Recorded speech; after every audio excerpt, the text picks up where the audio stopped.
الحمد لله وحده والصلاة والسلام على من لا نبي بعده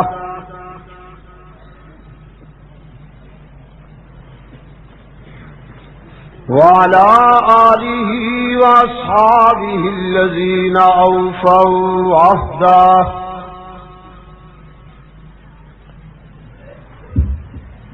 الذين هم مفاتيح الرحمة ومصابيح الغرر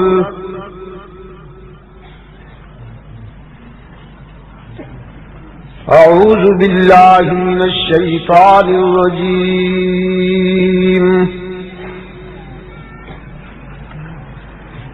بسم الله الرحمن الرحيم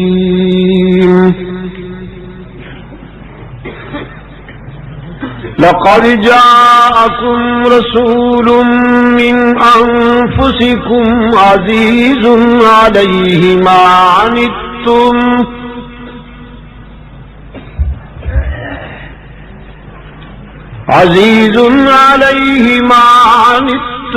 حريص عليكم بالمؤمنين رؤوف رحيم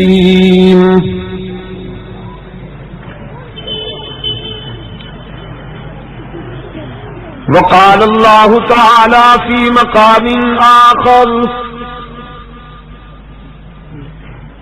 لقد كان لكم في رسول الله أسوة حسنة صدق الله مولانا العظيم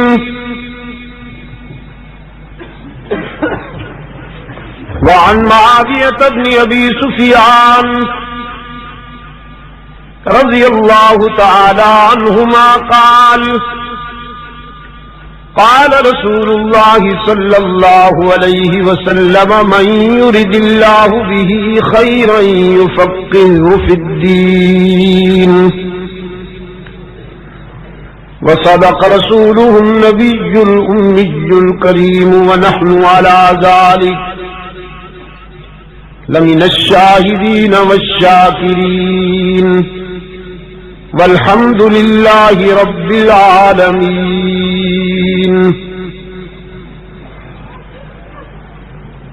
صدر اجلاس علماء کرام، محترم بزرگوں اور عزیز دوستوں، آج 31 اکتوبر 1987 انجمن تبلیغ قرآن و سنت کے زیر اہتمام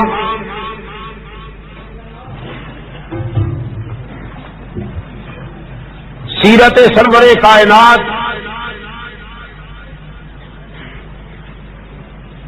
علی صاحب الصلاۃ والسلام کے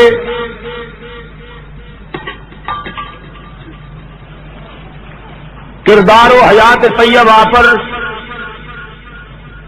روشنی ڈالنے کے لیے یہ چھٹا پروگرام ہے جس میں ہم اور آپ دعوت و تبلیغ کی نسبت سے جمع ہیں. میں چاہوں گا کہ گزشتہ شب ہم نے گفتگو جہاں ختم کی تھی، آج کی اس ملاقات میں وہیں سے بات شروع کی جائے تاکہ گفتگو کا تسلسل قائم رکھتے ہوئے ہم اور آپ کائنات کے سب سے بڑے انسان کی سیرت سے اور ان کی حیات طیبہ سے زیادہ سے زیادہ روشنیاں حاصل کر سکے.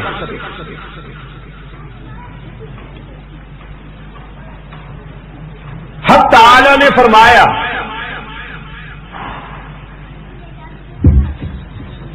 ہم نے تمہاری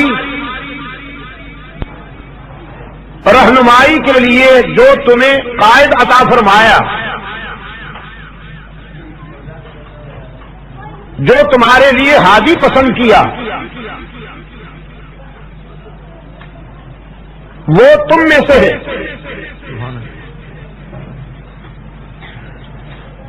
نہ ناری ہے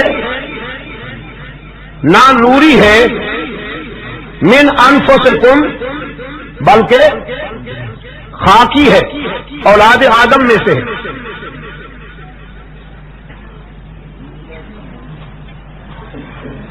اور میں نے رات عرض کیا تھا کہ از آدم تا رحمت عالم صلی اللہ علیہ وسلم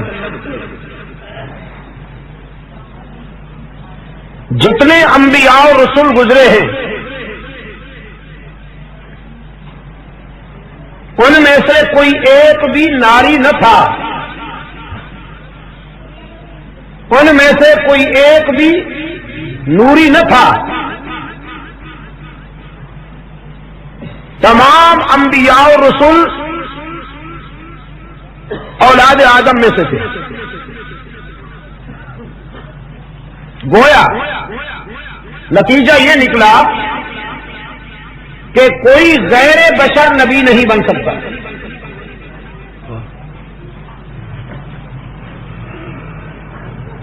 یہ ناممکن ہے کہ کوئی انسان نہ ہو اور رسول بنے۔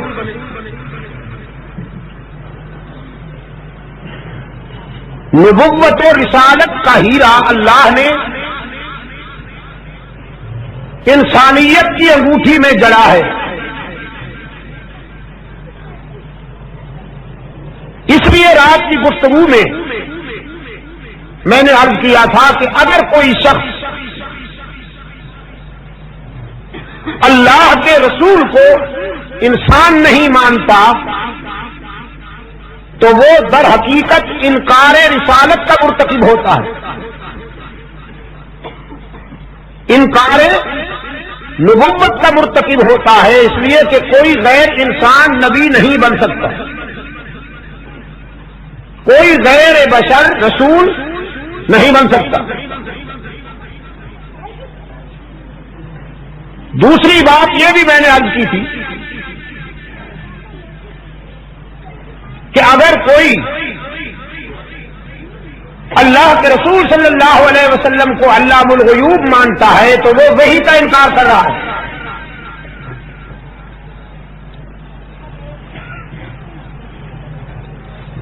اسی طرح اگر کوئی اللہ کے رسول صلی اللہ علیہ وسلم کو مختار کل مانتا ہے تو وہ شفاعت کی اہمیت کو کم کر رہا ہے۔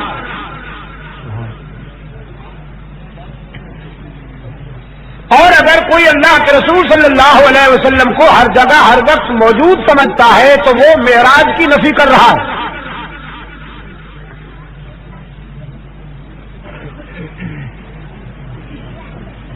معراج کا تصور یہ ہے کہ اللہ نے اپنی مشیت اور قدرت کے مطابق ایک انسان کامل کو فرش سے عرش تک پہنچا دیا۔ یہی ہے نا معراج کا تصور۔ جو فرش نشین تھا وہ عرش بری تک پہنچا۔ سمجھ میں آ رہی ہے بات؟ معراج کا کیا تصور ہے؟ جو فرش نشین تھا وہ عرش بری تک پہنچا۔ میں یہ باتیں دوہرا اس لیے رہا ہوں بڑے آرام کے ساتھ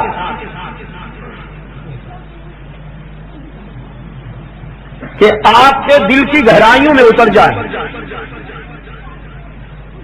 اور کوئی آپ کو فکری سفر میں بہکا نہ سکے۔ پھر پوچھتا ہوں، معراج کا کیا تصور ہے؟ جو فرش نشین تھا وہ عرش بری تک پہنچا، لیکن اگر کوئی یہ کہے کہ وہ تو پہلے بھی عرش پر تھا، فرش پر بھی تھا، تو معراج کی کوئی اہمیت رہ جاتی ہے؟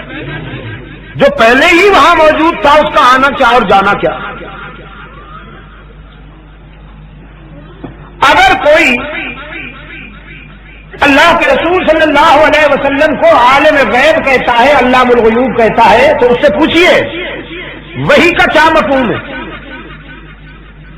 یہ تعلق اور تلمذ کیا ہے نبی کا اللہ کے حضور؟ یاد رکھیے، پیغمبر اللہ کا شاگرد ہوتا ہے اور باقی ساری کائنات نبی کی شاگرد ہوتی ہے۔ پیغمبر کس کا شاگرد ہوتا ہے؟ اللہ کا۔ جزاکم اللہ۔ جو بات پوچھوں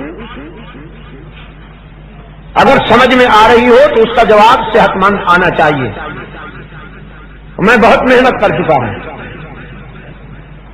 میری یہ توقع بجا ہے کہ آپ کا جواب صحت مند آئے۔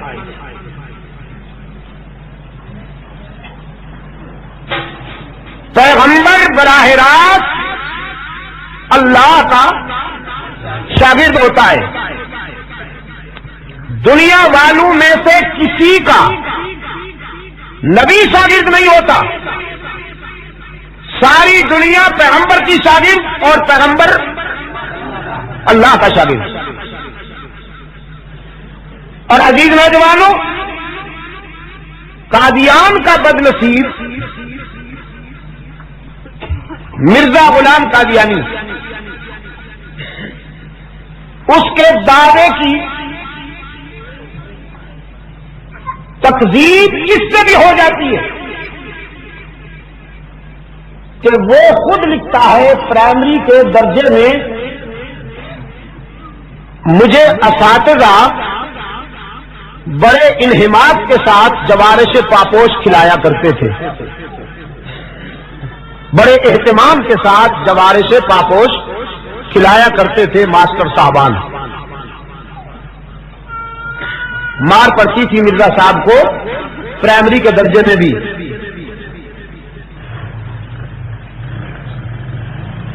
اور مڈل میں بھی۔ اس کے دجل اور جھوٹ کے لیے یہ ایسی دلیل ہے جو اس کی اپنی تحریروں سے نمایاں ہوتی ہے۔ اب اگر کوئی یہ کہتا ہے نبی کو کسی اطلاع کی ضرورت نہیں، وہ تو سب کچھ جانتا ہے، تو یہ دراصل نبی کا وہ شرف تلمذ ڈائنامیٹ کر رہا ہے جو اس کو اللہ کی بارگاہ میں حاضر ہے کہ پیغمبر اللہ کا شاگرد ہوتا ہے۔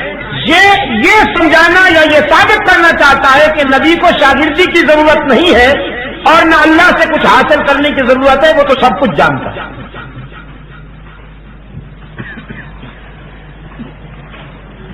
اختیار اللہ کے پاس ہے، اس لیے رحمت عالم صلی اللہ علیہ وسلم اپنی امت کے خطا کاروں کے لیے اللہ سے بخشش مانگے گی۔ اس کو کہتے ہیں شفاعت۔ عجم کا فنکار کہتا ہے نہیں، اختیار انہی کے پاس ہے، سارا اختیار پیغمبر کے پاس ہے۔ تو اس سے پوچھیے پھر شفاعت کا کیا مفہوم ہے؟ جب سارا اختیار ان کے پاس ہے تو اللہ سے کیا مانگیں گے؟ اور وہ پہلی بات جو میرا ہدف ہے، جو نبی کی بشریت کا انکار کرتا ہے وہ در حقیقت نبوت کا انکار کرتا ہے، رسالت کا انکار کرتا ہے، اس لیے کہ کوئی غیر بشر نبی یا رسول نہیں ہوا۔ ہونا تو یہ چاہیے تھا کہ یہ خود انسان بنتے۔ کیا ہونا چاہیے؟ خود انسان بنتے، خود انسان بننے کے بجائے اپنے قائد کی بشریت کا انکار کر بیٹھے۔ کتنی بڑی بدنصیبی! خود انسان بننے کے بجائے اپنے قائد کی بشریت کا انکار کر بیٹھے۔ کہنے لگے بشر تو ہم جیسے ہوتے ہیں۔ نبی کو بشر کہنا گستاخی ہے۔ اور پشاور کے روشن ضمیروں، میں کہا کرتا ہوں ان کو بشر کہنا بشریت کی توہین۔ قوم کے نذرانوں پہ پلنے والے پلے ہوئے جانور جنہیں قرآن کل انعام کہہ کر بھی چپ نہیں رہتا بل ہم ازل کہتا ہے۔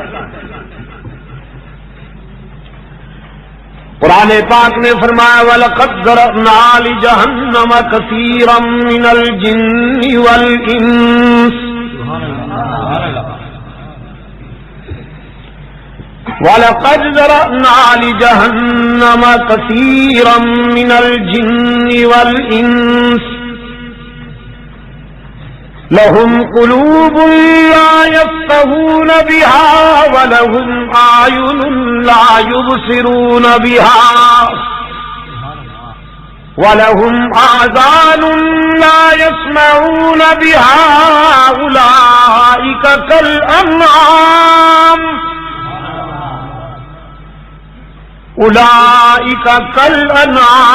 بل هم أضل۔ آگے اولئک هم الغافلون۔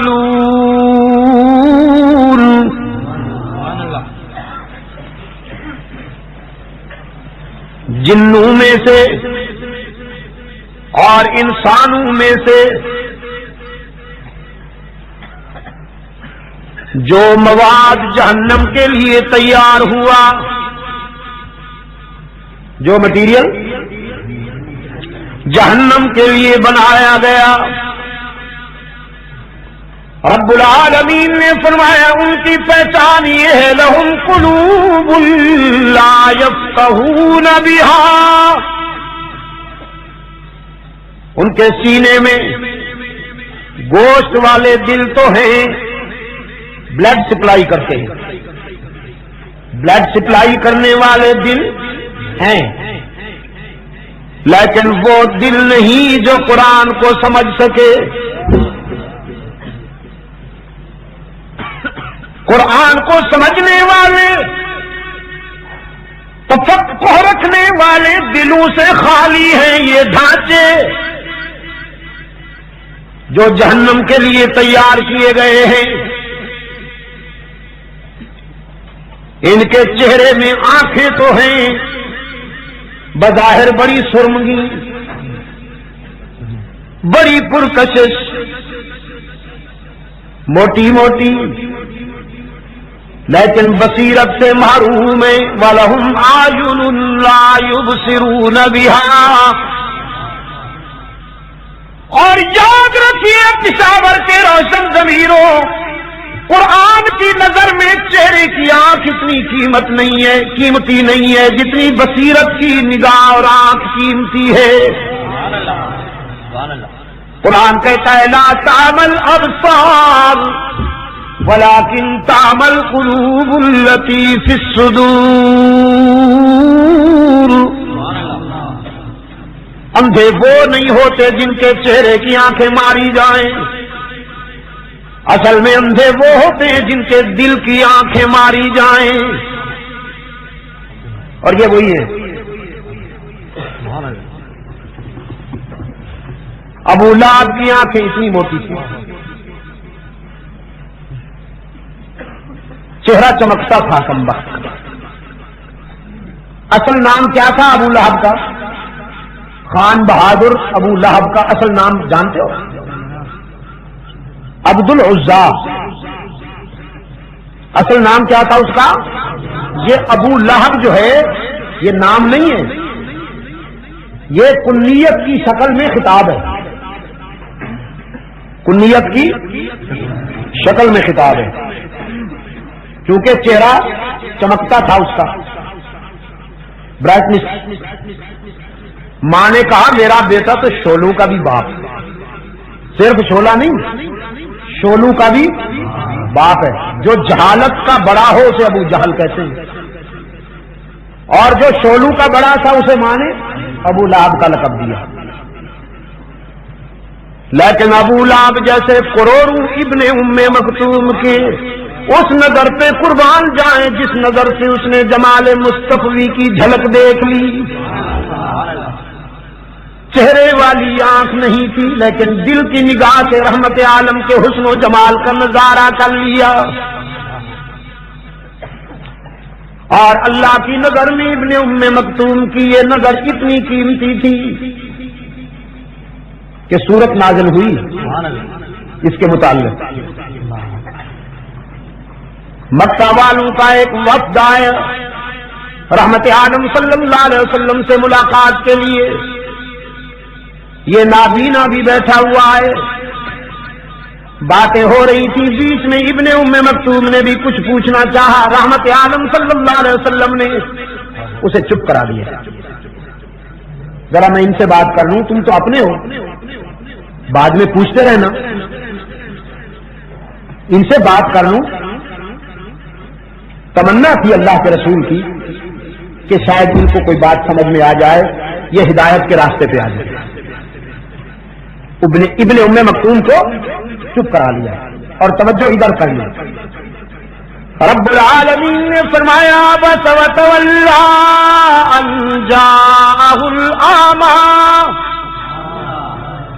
وما يدريك لعله يزكى او يذكر فتنفعه الذكرى اما من استغنى فانت له تلہا۔ میرے معبود، چہرہ تو آپ نے پھیر لیا اس نابینے سے، ان کو حمیت دیتے ہوئے آپ نے ابن ام مکتوم سے چہرہ پھیر لیا۔ میرے محبوب، یہ ادا ہمیں پسند نہ آئی، آئندہ ان متکبرین کے لیے اپنے رضاکاروں سے چہرہ نہ پھیرا کیجیے۔ تم کیا سمجھتے ہو، تمہیں کیا معلوم کہ دل کا صحت مند کون ہے؟ اللہ سے ڈرنے کی خو کسے آتی ہے؟ اگر انہیں ہدایت کی تمنا ہے تو قرآن کریم کھلی ہوئی کتاب ہے، انہیں کہیے نا وہ پڑھا کریں۔ اور یہ ابن ام مکتوم، اس کی کتاب تو آپ ہے، یہ تو آپ کو پڑھا کرتا ہے۔ میرے عزیز دوستو، میں یہ عرض کر رہا تھا آپ کی خدمت میں، جہنم کے لیے جو ایندھن تیار کیا گیا ہے، ان کی پہلی پہچان قرآن نے یہ بتائی کہ ان کے دل تفقہ سے خالی ہیں، قرآن کا فہم نہیں ہے ان میں، آنکھیں بصیرت سے معروم اور کان حق کی سماعت سے معروم، قوالی بڑی خوب سنتے ہیں، طبلہ سرنگی خوب سنتے ہیں بلکہ جھومتے ہیں،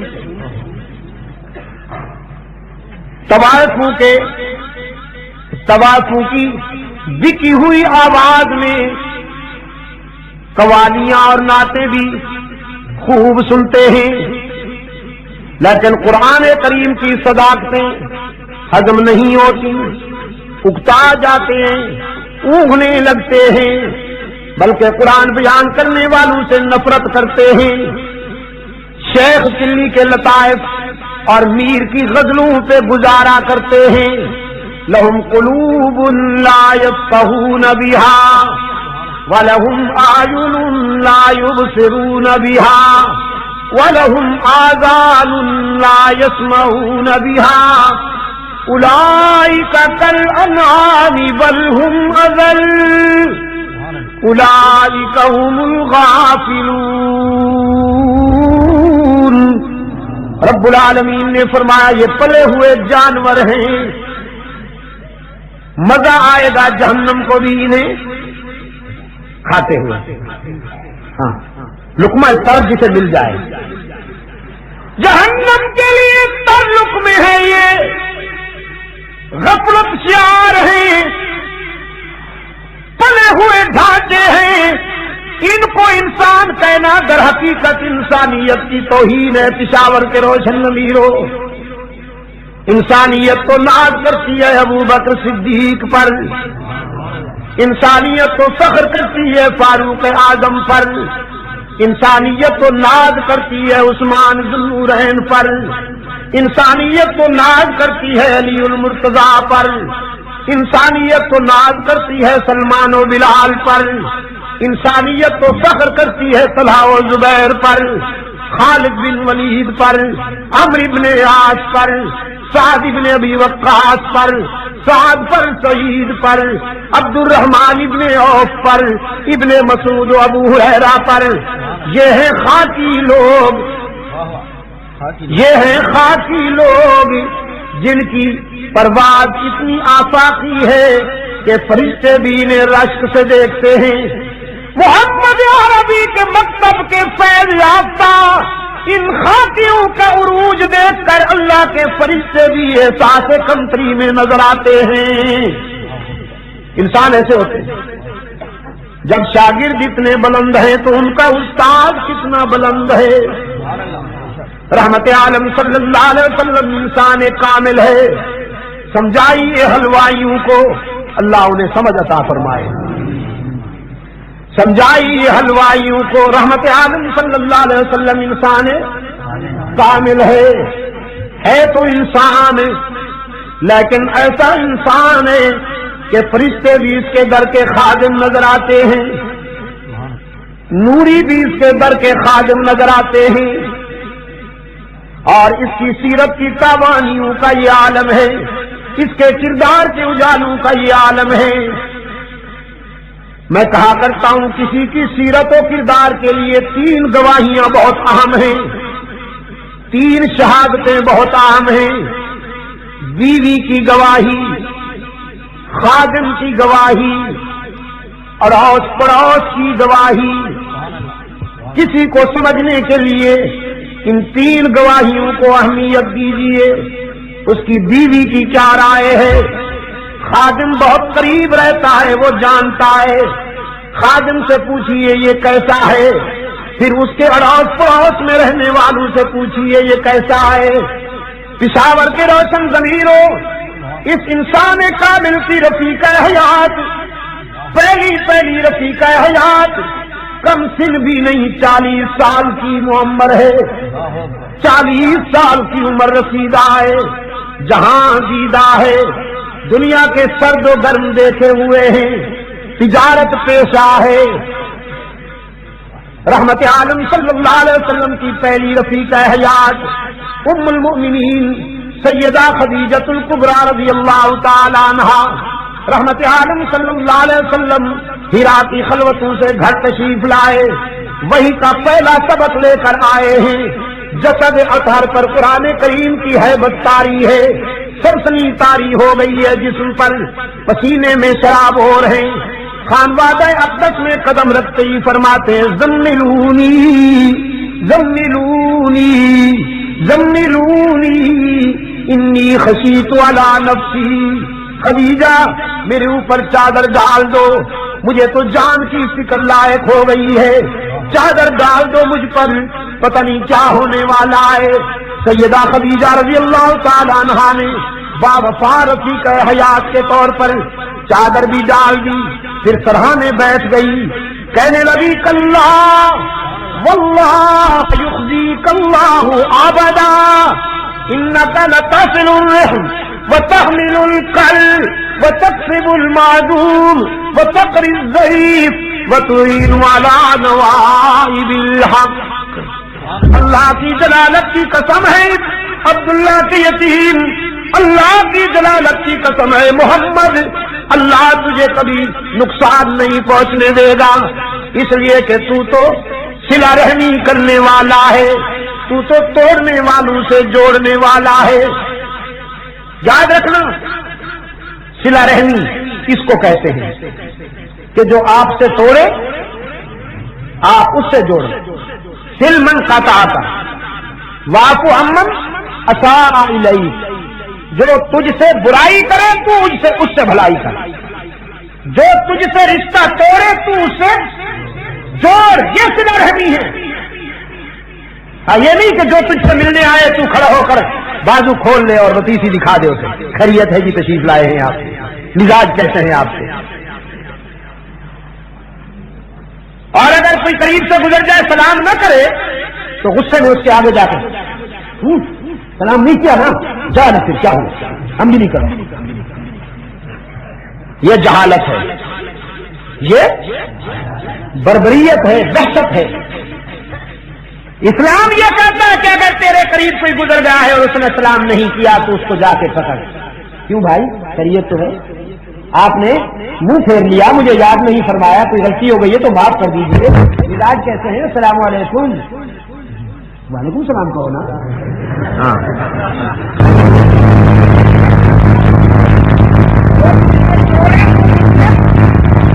تو تجھ سے دور بھاگے تو اس کے قریب ہو جا، تو تجھ سے زیادتی کرے تو اس سے بھلائی کر. جو تجھے گالیاں دیتی جو تیرے راستے میں کانٹے بچھائے تو اس کے لیے پھول پیش کر. یہ سیرت ہے تیرے آقا کی، یہ کردار ہے تیرے آقا کا رحمت عالم صلی اللہ علیہ وسلم کا کہ انہوں نے گالیاں سن کر دعائیں دی. سیدہ خدیجہ رضی اللہ تعالی عنہا نے رحمت عالم صلی اللہ علیہ وسلم کے اخلاق کا پہلا نقش پیش کیا. اخلاق مصطفی کی پہلی ادا پیش کرتے ہوئے عرض کیا انک لتصل الرحم، آپ تو صلہ رحمی کرنے والے ہیں، آپ توڑنے والوں سے جوڑنے والے ہیں، آپ کمزوروں کا بوجھ اٹھانے والے ہیں. اللہ اکبر اللہ اکبر. مکہ کے چوراہے پر عمر رسیدہ ایک بوڑھی کھڑی ہے، سامان گٹری میں باندھ رکھا ہے، کہیں جانے والی نظر آتی ہے. مکہ کا ایک جوان رانا جس کی جبین سے ستارے چمکتے تھے اور جس کے چہرہ انور کے سامنے چودھویں کا چاند بھی شرمندہ نظر آتا تھا، اس ضعیفہ کے قریب آیا. پوچھا کیا بات ہے ماں، کس کا انتظار کرتی ہو؟ عرض کیا مجھے کوئی ایک ایسا نوجوان چاہیے جو میرا سامان اٹھا کر میری منزل تک پہنچائے. چھوڑ رہی ہوں مکہ، ہے تو باپ دادے کا شہر، لیکن اب یہاں باپ دادے کا دین خطرے میں نظر آیا تو مکہ چھوڑنے کا فیصلہ کر لیا میں نے، اس لیے کہ یہاں پر ایک ایسے آدمی نے بات کر دی ہے جو ہمارے آباء و اجداد کے دین کے خلاف جاتی ہے، اور میں نے سنا ہے کہ اس کی باتیں ہیں بھی بڑی پرکشش، جو بھی سنتا ہے وہ اسی کا ہو جاتا ہے. اس سے بچنے کے لیے افطار کا راستہ اختیار کر رہی ہوں. کبھی کبھی اپنے دام میں خود فریاد آ جاتا ہے. رحمت عالم صلی اللہ علیہ وسلم نے اس ضعیفہ کی گٹھڑی اٹھا لی، ساتھ چل رہے، خیریت پوچھتے جا رہے، بڑی دل نشین باتیں کرتے جا رہے. اس کی مرضی کے مطابق جہاں وہ جانا چاہتی تھی گٹھڑی اتار دی. ضعیفہ نے کچھ معاوضہ دینا چاہا، اجرت دینی چاہیے. اس جوان رانا نے کہا ماں میں سب کمزوروں کا بوجھ اٹھایا کرتا ہوں اور اجرت نہیں لیا کرتا، بس میرے لیے دعا کر دیا کیجیے. آپ جس خطرے سے بچنا چاہتی ہیں اللہ آپ کو خطرات سے ہمیشہ محفوظ رکھے. میں دعا کرتا ہوں اللہ آپ کو مصیبتوں سے بچائے رکھے. وہ بوڑھی تو لپٹ گئی اس جوان کے دامن سے، کہنے لگی اجرت بھی نہیں لیتے ہو، دعائیں بھی ساتھ دیتے ہو، تو پھر بتاؤ تو صحیح تمہارا نام کیا ہے؟ شاید پھر کبھی آنا ہو، میں تجھے ضرور ملوں گی بیٹا. اس جوان رانا نے بتایا ماں میرا نام نہ پوچھ، نام بتاؤں گا تو افسردہ ہو جاؤ گی. رحمت عالم صلی اللہ علیہ وسلم فرماتے ہیں کہ میرے نام کی وجہ سے اسے تکلیف نہ پہنچے. بوڑھی کے آنسو نکل آئے، کہنے لگی نہ میرے عزیز میں افسردہ نہیں ہوگی، مجھے خوشی ہوگی، بتاؤ اپنا نام. رحمت عالم صلی اللہ علیہ وسلم نے فرمایا تو پھر میں وہی ہوں جس کا نام سن کر مکہ چھوڑ آئی ہو. نعرہ تکبیر، نعرہ رسالت۔ جس کی دعوت و تبلیغ کا چرچا سن کر تو نے راہ فرار اختیار کیا ہے وہی تو محمد ہوں صلی اللہ علیہ وسلم۔ وہ ضعیفہ دامن رحمت سے چمٹ جاتی ہے، عرض کرتی اللہ کے محبوب اگر تو وہی ہے اور تیرا اخلاق یہ ہے تو پھر میں آج کے بعد تیری غلامی کا اعلان کرتی ہوں، زندگی کے جتنے دن باقی رہ گئے وہ تیری اطاعت میں گزاروں گی۔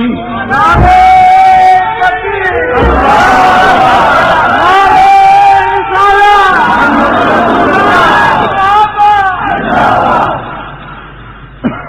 وتحمل القلب، کمزوروں کا بوجھ اٹھانے والے ہیں آپ۔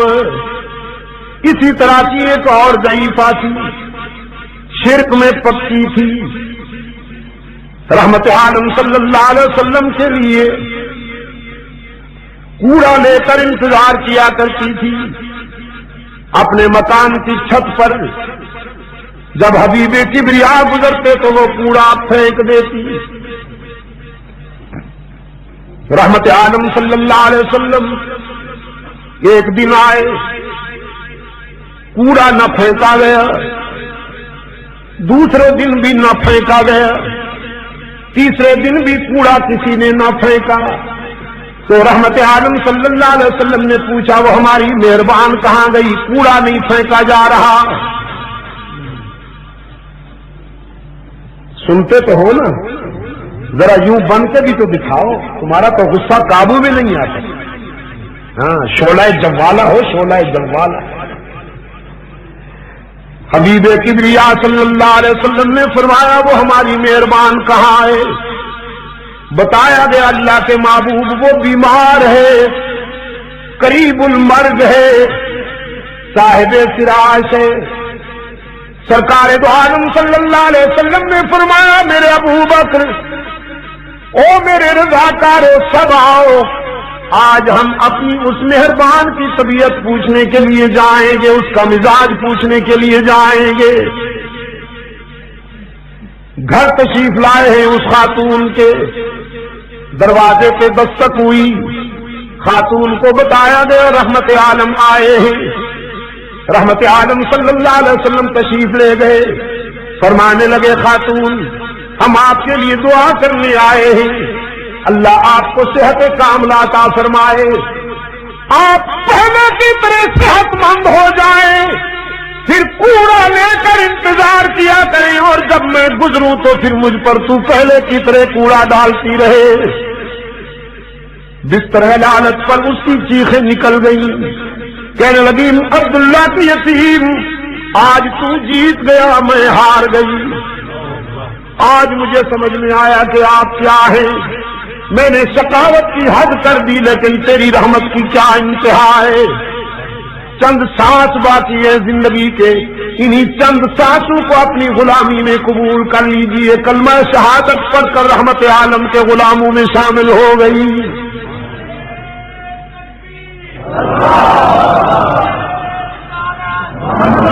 یاد رکھیے گا پشاور کے روشن ضمیروں، یاد رکھیے گا پشاور کے روشن ضمیروں، اسلام دل توڑتا نہیں دل جیتتا ہے۔ ٹارگٹ یہی ہے اسلام کا، ہدف یہی ہے کہ دل جیتو، دل توڑنا اسلام کا ہدف نہیں، دل جیتنا اسلام کا اصل ہدف ہے۔ ام المومنین سیدہ خدیجہ الکبریٰ رضی اللہ تعالی عنہا نے دوسرا نقش بیان کیا اخلاق مصطفی کا، وتحمل القلب، اور تیسرا نقش بیان کرتے ہوئے فرمایا وتکسب المعذور، آپ تو گمشدہ چیزیں لوگوں تک پہنچانے والے ہیں، آپ مہمان نواز ہیں، آپ حق و صداقت کی باتوں میں لوگوں کا ساتھ دینے والے ہیں، سچائی کے علمبردار ہیں، صداقتوں کے علمبردار ہیں۔ یہ بیوی کی گواہی۔ اب خادم کی سنیے، رحمت عالم صلی اللہ علیہ وسلم کا خادم خاص حضرت زید رضی اللہ تعالی عنہ بڑا خوش نصیب ہے یہ شخص، قرآن کریم میں اس کا نام آیا ہے۔ 1,00,000 صحابہ میں سے یہ انفرادیت صرف حضرت زید کو نصیب ہوئی کہ قرآن کریم میں ان کا نام کے ساتھ تذکرہ آیا ہے۔ مکہ میں حضرت زید رضی اللہ تعالیٰ عنہ کو آ کر بیچا گیا، جس طرح آج کل بچوں کو اغوا کرتے ہیں ظالم لوگ، انسان نما درندے۔ میرے ملک میں وطن عزیز میں جب قرآن و سنت کا قانون آئے گا تو انشاءاللہ بچوں کو اغوا کرنے والوں کے لیے سزائے موت تجویز ہوگی۔ بچے بہرحال بچے ہوتے ہیں، وہ کسی غریب کے ہوں یا امیر کے ہوں، بچے بہرحال بچے ہوتے ہیں، اور بچوں کو اغوا کرنے والوں کے لیے کوئی رعایت نہیں ہونی چاہیے، ان کے لیے سزائے موت ہونی چاہیے، اور وہ سزا بھی چند گھنٹوں میں ہو جائے، اسے وکیلوں کے سپرد نہ کیا جائے۔ وکیلوں کی جرح کے تو صدقے جاؤں گے، یہ جب اپنا فن دکھاتے ہیں تو قاتل کو بری اور بے گناہ کو پھانسی لگا دیتے ہیں۔ ایسا نہ کریں تو انہیں صاحب کمال کون کہے؟ ناراض نہ ہونا اگر کوئی وکیل بھائی بیٹھا ہے۔ دیکھیے نا، ہر کلیے میں استثناء تو ہوتا ہے، میں یہ نہیں کہتا سارے اسی طرح کے ہوتے ہیں، کچھ وکلاء ایسے بھی ہیں جنہیں میں ذاتی طور پر جانتا ہوں کہ وہ اپنے موقع سے ساتھ کہہ دیتے ہیں کہ اس کیس میں چونکہ تو مجھ سے غلط کام لینا چاہتا ہے اور تو اپنے جرم کو بچانے چھپانے کے لیے کسی بے گناہ پر الزام لگانا چاہتا ہے، اس لیے میں تیرا یہ کیس لینے کے لیے تیار ہوں۔ ایسے وکیل ہیں، میں جانتا ہوں۔ استثناء ہر کلیے میں ہوتا ہے، لیکن عموماً اس معاشرے میں، اس سوسائٹی میں اچھا وکیل اسی کو سمجھا جاتا ہے جو کسی واضح مجرم کو بری کرا دے، کسی واضح مجرم کو بری۔ اچھا وکیل بھی وہی ہے اور اچھا ولی بھی وہی ہے۔ پھانسی لگ دے بری کراوے جی بادشاہ، ساڈا پیر پھانسی لگ دے بری کراوے۔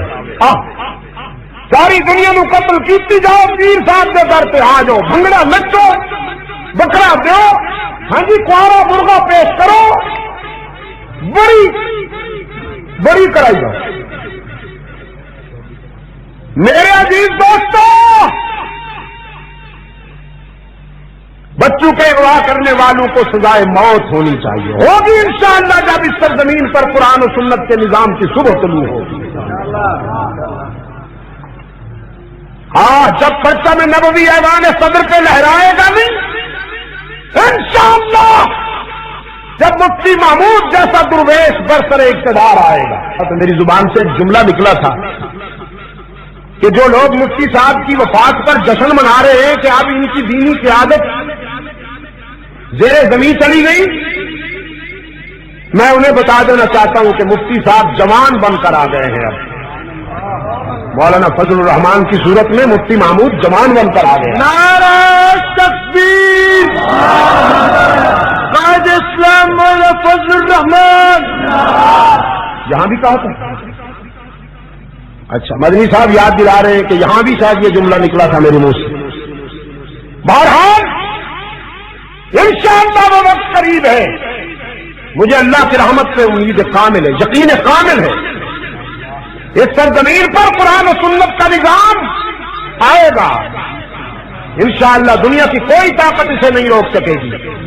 اور جب قرآن و سنت کا نظام آئے گا، رحمت للعالمین کا نظام آئے گا، تو پھر اغوا کرنے والوں کی سزا موت ہو۔ دور جہالت کی یہ باتیں ہیں، مجھے افسوس ہے کہ میرے وطن میں ابھی تک ان کو کیوں تحفظ ملا ہوا ہے۔ حضرت زید رضی اللہ تعالیٰ عنہ مکہ میں فروخت کیے گئے، سیدہ خدیجہ رضی اللہ تعالیٰ عنہ کے گھر آئے، اور جب مقدر نے خدیجہ کو رحمت للعالمین سے وابستہ کر دیا تو حضرت خدیجہ رضی اللہ تعالی عنہا نے حضرت زید کو رحمت عالم صلی اللہ علیہ وسلم کی خدمت کے لیے وقف کر دیا. خادم خاص ہو گئے حضرت زید اللہ کے محبوب کے. زید کے باپ کو پتا چلا کہ میرا بیٹا مکہ کے ایک ہاشمی گھرانے میں خادم ہے. وہ تلاش کرتا ہوا ڈھونڈتا ہوا مکہ میں پہنچا. لوگوں سے معلوم کرنے پر اسے مزید پتا چلا کہ رحمت عالم صلی اللہ علیہ وسلم کی خدمت میں ہے میرا بیٹا. غم کا مارا ہوا باپ بارگاہ رسالت میں آیا اور اپنا سارا دکھ بیان کیا. کہنے لگا محمد جب سے میرا بیٹا یہاں آیا ہے صلی اللہ علیہ وسلم الفالفہ مرۃ بعدد کل ذرۃ ہمارے گھر سے مسکراہٹیں رخصت ہو گئی ہیں. کبھی بھولے سے بھی ہمارے گھر میں ہنسی نہیں دیکھی گئی. اس کی ماں تو رو رو کر آنکھیں دے بیٹھی ہے. اس کی بہنیں سارا دن چوکھٹ پکڑ کے اس کا انتظار کرتی ہیں. ہمارا سارا خاندان افسردہ ہے. اللہ کے محبوب میں اپنے بیٹے کو لینے کے لیے آیا ہوں. ہمارے حال پہ رحم کیجیے. ہمارا بیٹا ہمارے سپرد کر دیجیے. جتنا معاوضہ آپ کہیں گے ادا کروں گا. رحمت عالم صلی اللہ علیہ وسلم نے فرمایا خوشی کی بات ہے بیٹا باپ کو مل جائے, باپ بیٹے کو مل جائے. میرے لیے اس سے بڑھ کر خوشی کی کیا بات ہوگی. میری طرف سے اجازت ہے, لے جاؤ اپنے بیٹے کو. میں ملانے آیا ہوں, جدا کرنے کے لیے نہیں آیا. میں وصل کرنے کے لیے آیا ہوں, فصل کرنے کے لیے نہیں آیا. لیکن بس ایک شرط, اور وہ یہ شرط ہے کہ تم زید سے بھی پوچھ لو, اس پر جبر نہ کیا جائے. اگر وہ بطیب خاطر تمہارے ساتھ جانا چاہتا ہے تو میری طرف سے اجازت. بس باپ نے کہا مجھے یہی چاہیے. ایک باپ اپنے بیٹے کے متعلق یہ کیسے سوچ سکتا ہے کہ اتنی مدت کے بعد وہ ملے اور پھر اپنی والدہ اور اپنے گھر جانے سے انکار کر دے. اسے تو یقین تھا کہ میں جب اپنے بیٹے کو یہ بات کہوں گا تو وہ فوراً تیار ہو جائے. ممنون ہوا, دعائیں کرتا ہوا رحمت عالم صلی اللہ علیہ وسلم کی خدمت سے اٹھا, بیٹے کے پاس جا گیا اور بیٹے سے کہنے لگا تیرے آقا نے اجازت دے دی ہے, اب جلدی سے تیاری کرو, میں تجھے گھر لے چلوں. بڑی عجیب کیفیت تھی. زید کی ایک نظر باپ کے چہرے پر اور ایک نظر رحمت عالم صلی اللہ علیہ وسلم کے چہرے پر. کچھ دیر تک یہ تجزیہ ہوتا رہا, دونوں چہروں کو پڑھتا رہا زید, اور پھر ضمیر نے فیصلہ کرنے میں کوئی دیر نہ کی. باپ سے کہنے لگا ابا حضور میری والدہ کو سلام کہیے گا, میری بہنوں کو سلام کہیے گا. اللہ کو منظور ہوا تو زندگی میں کبھی ضرور ملاقات ہو جائے گی, لیکن میں سارے جہان کو چھوڑ سکتا ہوں, رحمت للعالمین کے قدموں سے جدائی برداشت نہیں کر سکتا. اس لیے کہ مجھے جو راحت یہاں ملی ہے نہ ماں کی ممتا میں مل سکتی ہے, نہ پدری شفقت میں وہ راحت میسر آ سکتی ہے.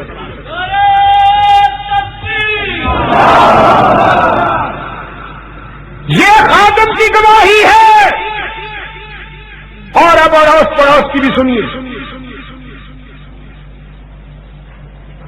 داعی حق و صداقت نے اللہ کا پیغام پہنچانے سے پہلے مکہ والوں کو جمع کیا.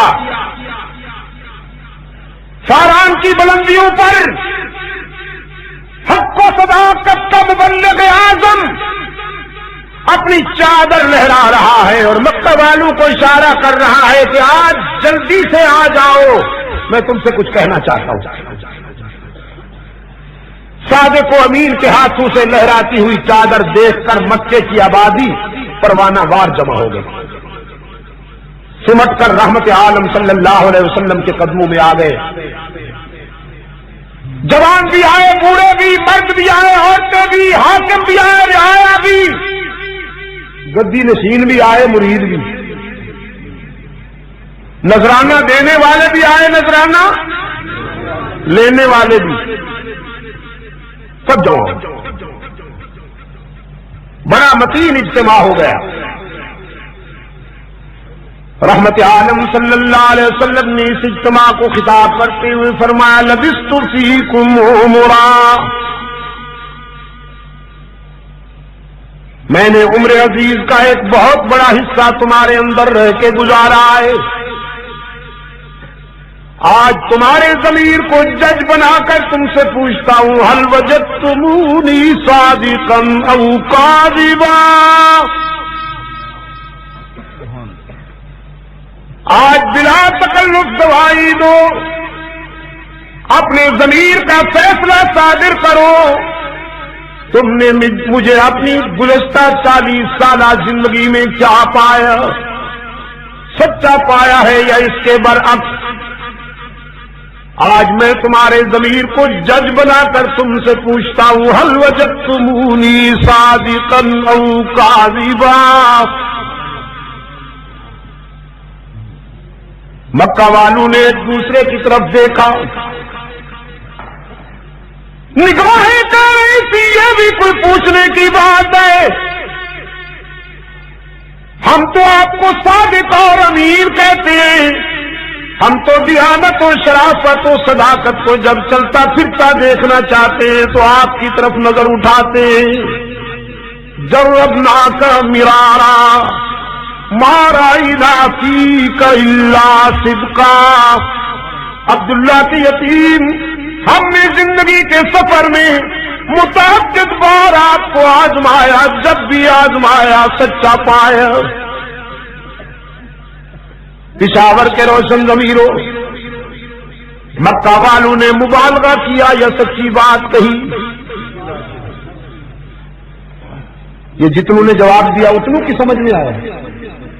مکہ والوں نے مبالغہ کیا یا سچی بات کہی؟ سچی بات کہی۔ مبالغہ تو وہ ہوتا ہے نا جب تنکے کو شہتیر بنایا جائے، جب رائی کو پہاڑ بنایا جائے۔ مکہ والوں نے تو وہ بات کہہ دی جو آنکھوں سے دیکھی تھی۔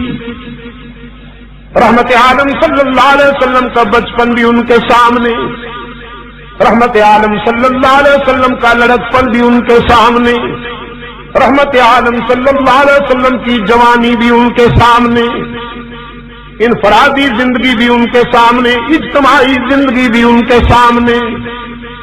حبیب کبریا صلی اللہ علیہ وسلم کا بچپن بھی پاک، لڑکپن بھی پاک، جوانی بھی پاک، سب کہو اور دل کی گہرائیوں سے کہو رحمت عالم صلی اللہ علیہ وسلم کا بچپن بھی پاک، بے داغ اور پاک، لڑکپن بھی بے داغ اور پاک، جوانی بھی بے داغ اور پاک۔ بچپن کی ایک ادا حضرت حلیمہ جس نے رحمت عالم صلی اللہ علیہ وسلم کو دودھ پلایا ہے، بارگاہ رسالت میں حاضر ہوئی، درحالے کہ آپ صلی اللہ علیہ وسلم مسند رسالت پہ تشریف فرما ہے، بڑی تکریم اور احترام کے ساتھ اللہ کے رسول صلی اللہ علیہ وسلم نے حلیمہ کو خوش آمدید کہا۔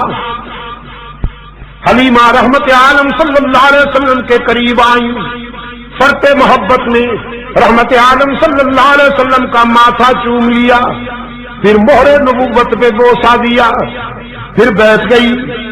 رحمت عالم صلی اللہ علیہ وسلم نے حلیمہ کی خدمت میں نبیذ تمر پیش کیا، پانی میں بھگوئی ہوئی کھجوریں، پانی میں بھگوئی ہوئی کھجوروں کا پیالہ سیدہ حلیمہ کو پیش کیا۔ حلیمہ کہنے لگی آپ کے بچپن کی ایک ادا میرے ذہن میں سوال بن گئی ہے، آج وضاحت چاہتی ہوں۔ اور وہ ادا یہ ہے کہ آپ جب دودھ پیا کرتے تھے تو ہمیشہ آپ نے دائیں حصے سے دودھ پیا، میں کوشش بھی کرتی تو کبھی آپ نے بائیں حصے سے دودھ قبول نہیں کیا، حالانکہ آپ بچے تھے۔ تقدیر مسکرائی حلیمہ، پیغمبر بچپن میں بھی دیوانے نہیں ہوتے، فرزانے ہوتے ہیں۔ کہنے لگی آپ نے ہمیشہ دائیں حصے سے دودھ پیا، میری کوشش کے باوجود کبھی آپ نے بائیں حصے سے دودھ قبول نہیں کیا، کیوں؟ رحمت عالم صلی اللہ علیہ وسلم نے فرمایا میرا بھائی، تیرا سگا بیٹا عبداللہ بھی انہی دنوں دودھ پیا کرتا تھا نا، اللہ کی مرضی یہ ہوئی کہ ایک طرف سے میں دودھ پیا کروں، ایک طرف سے میرا بھائی عبداللہ دودھ پیا کرے، تو مشیت عزیز کے مطابق میرے لیے دایاں حصہ مخصوص ہو گیا، میرے بھائی عبداللہ کے لیے بایاں حصہ مخصوص ہو گیا، تو میں اپنے حصے سے، عبداللہ اپنے حصے سے دودھ پیتا تھا۔ حیران ہونے کی تو کوئی بات نہیں ہے، آپ حیران کیوں ہو گئی ہیں؟ حلیمہ کہنے لگی یہی تو بات حیرت کی ہے، عبداللہ تو کبھی کبھی آپ والے حصے سے بھی دودھ پی لیا کرتا تھا اور خوب پی لیا کرتا تھا، لیکن جب میں آپ کو بائیں حصے سے دودھ دینا چاہتی تھی تو آپ منہ پھیر لیا کرتے تھے، کبھی آپ نے بائیں حصے سے دودھ نہیں پیا، میں یہی تو پوچھنا چاہتی ہوں۔ رحمت عالم صلی اللہ علیہ وسلم نے فرمایا حلیمہ، عبداللہ تو میرے حصے سے دودھ پی سکتا تھا، لیکن اللہ نے مجھے اپنے بھائی کے حصے سے دودھ نہ پینے دیا، اس لیے کہ میں دنیا کو عدل و انصاف کا سبق دینے کے لیے آیا تھا۔ اگر میں بھی اپنے بھائی کے حصے سے دودھ پی لیتا تو دنیا سوچتی جو اپنے بھائی سے انصاف نہیں کر سکتا وہ دنیا کو کیا عدل و انصاف کا سبق پڑھائے گا۔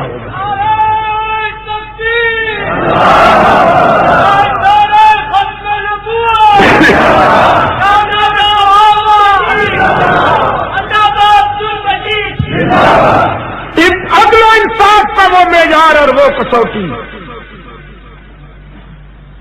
جو بنی نوع انسان کے سامنے رحمت عالم صلی اللہ علیہ وسلم نے پیش کرنا تھی، اللہ نے بچپن میں بھی اس کسوٹی پر اپنے محبوب کو قائم رکھا۔ اس لیے میں کہلوانا چاہتا ہوں آپ سے کہ رحمت عالم صلی اللہ علیہ وسلم کا بچپن بھی بے داغ اور پاک، لڑکپن بھی بے داغ اور پاک۔ شام کے سفر میں اپنے چچا ابو طالب کے ساتھ تشریف لے جا رہے ہیں، دوران سفر ایک ٹھکانہ تھا جس پر تجارتی قافلے کچھ دیر ٹھہرا کرتے تھے، مویشیوں کو ذرا آرام دیا کرتے تھے، پانی پیا کرتے تھے اور تازہ دم ہو کر اگلی منزل کو روانہ ہو جایا کرتے تھے۔ اس ٹھکانے کا معتمد اور نگران ایک بوڑھا عیسائی تھا جس کا نام بحیرہ آتا ہے تاریخ میں۔ اتنا عمر رسیدہ تھا کہ ابرو بھی سفید تھے، سارے بال سفید تھے۔ آج یہ قافلہ آیا ہے جس قافلے میں اللہ کا محبوب شامل ہے۔ بحیرہ اپنے مکان کے بالائی حصے پہ بیٹھا ہے، اس قافلے کو دور سے آتے ہوئے دیکھ رہا ہے۔ ابو طالب ہاشمی کی قیادت میں جب یہ قافلہ بحیرہ کے درختوں کے قریب آیا ہے اور ایک درخت کے نیچے آ کر اس نے پڑاؤ کیا ہے تو بحیرہ راہب اپنے ہاتھ میں چند ورقے لے کر اس قافلہ والوں کے قریب آیا اور سب سے پہلا سوال کیا تمہارا امیر کون ہے؟ اس قافلے کا لیڈر کون ہے؟ قافلہ والوں نے ابو طالب امیر کون ہے؟ اس قافلے کا لیڈر کون ہے؟ قافلہ والوں نے ابو طالب کی طرف اشارہ کیا، ہمارا امیر یہ ہے ابو طالب ہاشم۔ بحیرہ نے دوسرا سوال کیا، یہ لڑکا کس کا ہے؟ ابو طالب نے کہا یہ میرا ہے۔ بحیرہ نے کہا اس کا نام کیا ہے؟ اس نے کہا محمد صلی اللہ علیہ وسلم۔ الفالفا مرۃ بعدد کل ذرۃ۔ اب بحیرہ نے وہ ورقے دیکھنا شروع کیے جو اس کے ہاتھ میں، ورقوں کو بھی دیکھا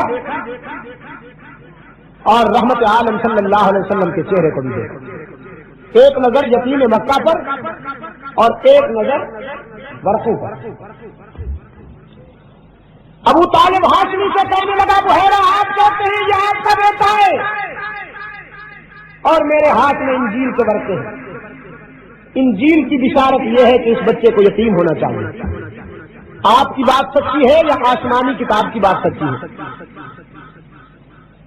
بات ہی ایسی تھی کہ ابو طالب چونک گیا، کہنے لگا یہ لڑکا یتیم ہے، میرا بھتیجا ہے، میرے بھائی کا بیٹا ہے، اور بھائی کا بیٹا بیٹوں کی جگہ ہوتا ہے، چچا باپ کی جگہ ہوتا ہے۔ میں نے تو اس رشتے کے پیش نظر اس کو اپنا بیٹا کہا ہے اور میں بیٹوں سے زیادہ اس کو چاہتا بھی ہوں، لیکن تجھے یہ کیسے معلوم ہوا کہ یہ کوئی غیر معمولی شخصیت ہے؟ تو نے کیسے پہچانا؟ بحیرہ کہنے لگا اصل بات یہ ہے کہ میں اپنے مکان کے بالائی حصے پہ بیٹھا تھا، یہاں تو ہر روز کئی قافلے آتے ہیں اور جاتے ہیں، میری آنکھوں نے ہزاروں قافلے آتے جاتے دیکھے، لیکن میری زندگی میں یہ پہلا قافلہ تھا۔ میں نے دیکھا دور سے جب تم آ رہے تھے تو ایک بادل کا ٹکڑا اس قافلے پہ سایہ کیے ہوئے ساتھ ساتھ چل رہا ہے۔ میرے لیے یہ منظر عجیب بھی تھا اور پہلی بار بھی تھا۔ میں یہ معلوم کرنا چاہتا تھا کہ اس قافلے میں وہ کون سی ہستی ہے جس کے لیے قدرت نے یہ انتظام کیا ہے۔ تو پھر چلتے ہوئے یہ لڑکا قافلے سے ذرا ہٹ کر چلنے لگا تو میں نے دیکھا کہ بادل کا وہ ٹکڑا اسی کے سر پہ سایہ افغان ہو گیا، جس سے مجھے اندازہ ہوا کہ اس لڑکے کی وجہ سے پورے قافلے کو اللہ نے سائے میں رکھا ہوا ہے۔ اور جب تم قریب آئے میں نے اس بچے کا چہرہ پڑھا تو مجھے انجیل کے آئینے میں وہ سارے نقوش نظر آئے جو اللہ کے آخری رسول کے لیے انجیل کے ورقوں پر بکھرے ہوئے ہیں۔